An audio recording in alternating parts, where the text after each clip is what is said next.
Hello and welcome everybody. In this video I will show you a cheap but competitive necromancer which is also simple to play and maybe is a great option for getting started with PvP. Okay, you will need an enigma for this build, but all the other stuff won't be too expensive. Some of those items are maybe lying on your mules yet. So let's go.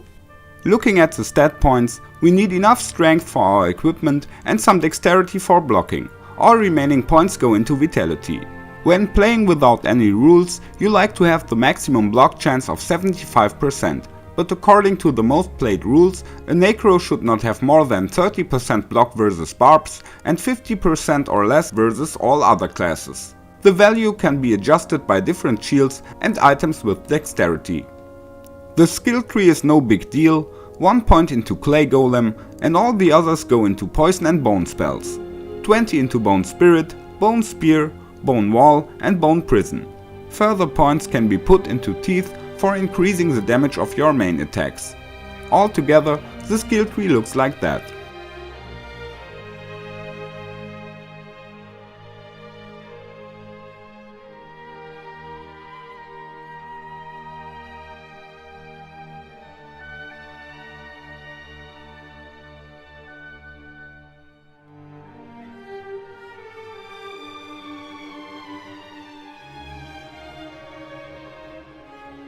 Now let's have a short look at the breakpoints and other important things we aim for. At first, the cast rate. I urgently recommend to play 125 FCR for maximum attack and porting speed. If there is no other way, 75 may be okay too, but that will be a bit less agile. Faster hit recovery is significant when playing versus trapzins. If no other choice, use charms to get up to 86%. Against other classes, 40 or 56 can be enough. Further, we need 50% damage reduce against physical chars and good resistances when playing versus elemental damage. And generally, more skill points, life and mana would be nice too.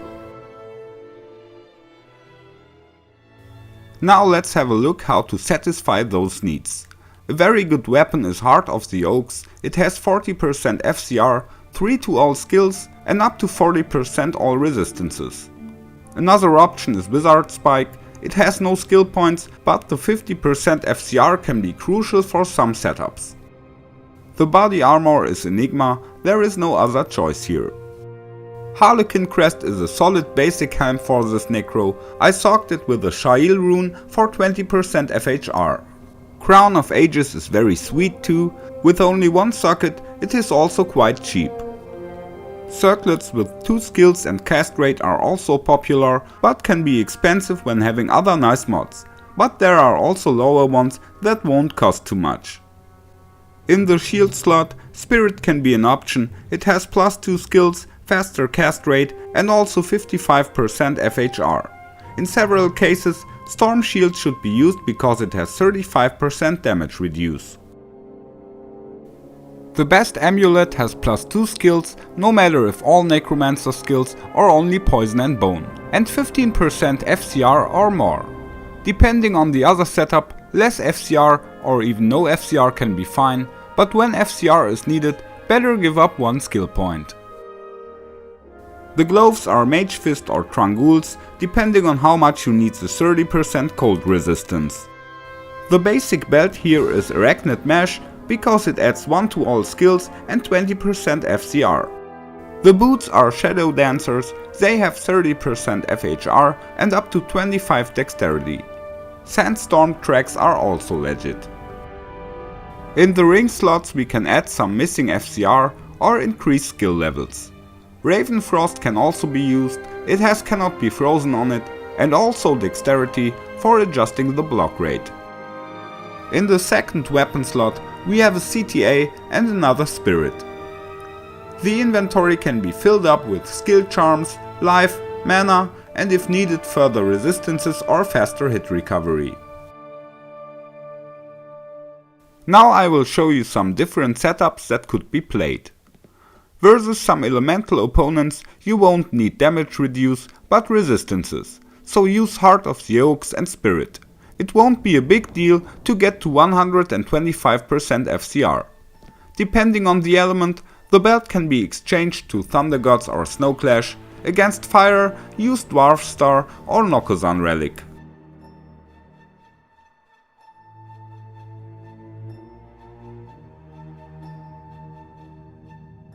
For fighting physical chars, you will need at least 50% damage reduce, so a cheap solution is Storm Shield. No matter if you wear a Shaco or a COA, together with Enigma, you will reach 50%. But in that case, we need to change the weapon to Wizard Spike.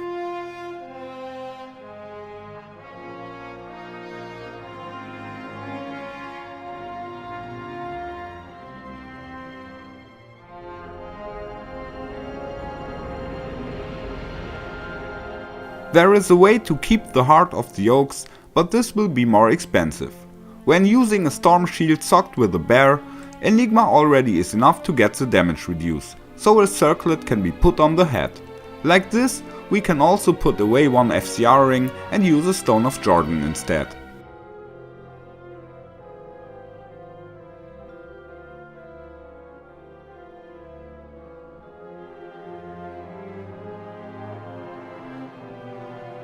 There is also a way to use Spirit, but then you will need a COA with 2 bear runes and a Verdungo belt.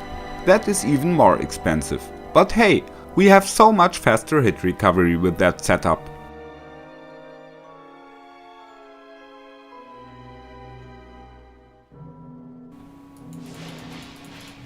The gameplay is quite simple. Main attacks are obviously Bone Spear and Bone Spirit. The spears are flying very fast and they penetrate targets, but the range is quite short. Bone Spirits are much slower, but they fly over a long distance and they follow enemies, especially when having them in name lock. 2 other important skills are the Bone Armor and the Golem, so keep them up. Bone Armor absorbs some physical damage and the Golem can slow enemies or catch their shots. You also can use Bone Wall and Bone Prison, but it is not legal to imprison a no teleport character. That would not be fair.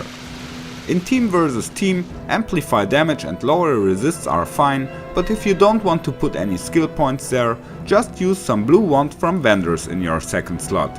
War cries can be executed by some teammate then. And by the way, you also have Corpse Explosion for PvE. So if you like, you can also put on some Magic Find gear and go farming.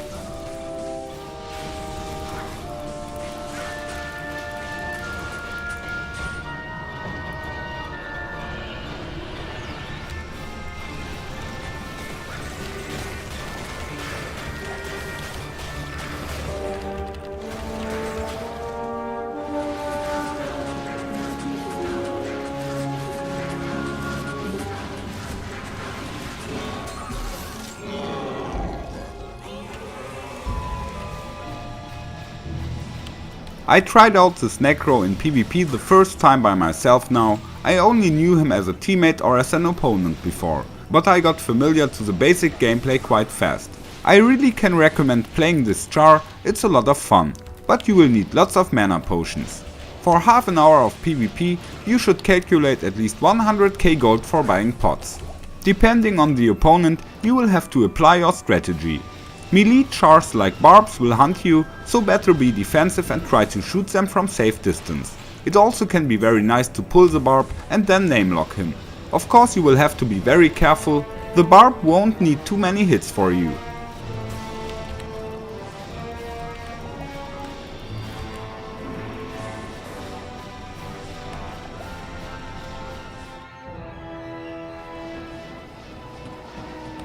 Ranged fighters like an Amazon also feel comfortable at distance or even have an advantage there. So in this case it can be better to be more offensive and put the enemy under pressure. While running, the Amazon can't shoot, so go in and keep up the pressure, then teleport into her way and try to namelock her every time again. Generally, you will have to grow a feeling for the timing of your movement and attacks, refilling your mana and recasting the bone armor.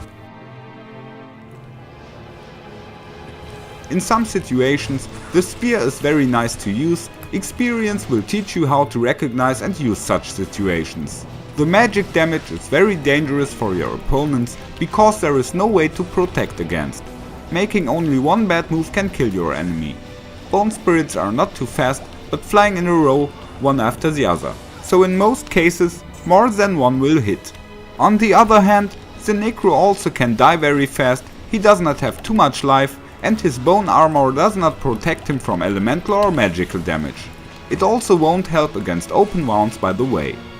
All in all, this Necro is a very nice build for the first PvP experience. It does not cost too much, but is competitive against chars that are much more expensive. Long term, you also have much room for optimizing. The gameplay is a lot of fun, and with some skill at your mouse and keyboards, you will be able to win your first matchups soon. I hope you enjoyed this guide. Good luck and have fun, guys. May the loot be with you. See you in the next video.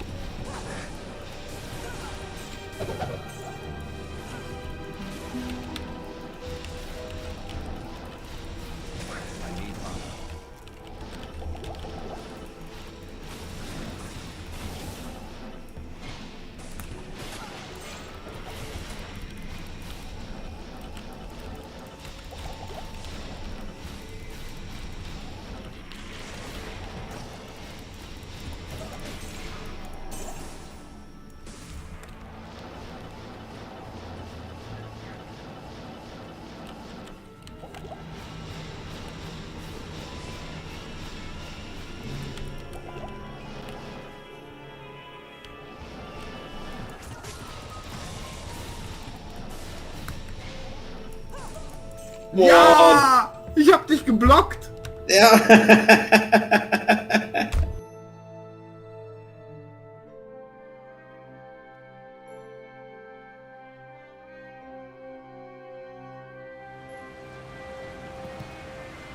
Come on.